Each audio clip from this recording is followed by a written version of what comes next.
get rid of the body fat by doing those crunches and stuff. Like, that doesn't work, you know? I think that's probably the biggest misconception. I always remember Laszlo. Laszlo was a guy who worked on my house as a contractor when we were building it.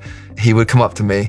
He was like the typical male, right? He was in pretty decent shape. He worked every day, active. He's like, I gotta get in shape, man. And I was like, well, you know, how many days a week do you train? He said, well, I don't really train. I just, you know, just do a couple push-ups and stuff. I said, well, you're gonna have to probably train. What do you do for your nutrition? I kind of eat what I want.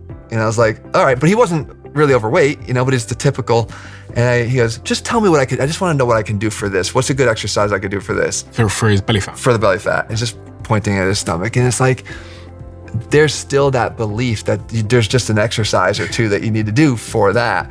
That's not how it is. Abs are not going to be gotten through just the exercise. It's always about nutrition.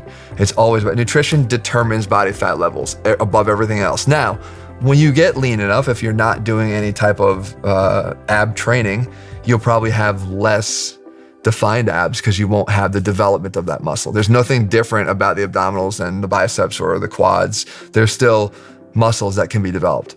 And because of the anatomy of the abs, there's that line down the middle in the packs, right? That's just caused by a suturing down of something called linea alba. It's just a tendinous sheath.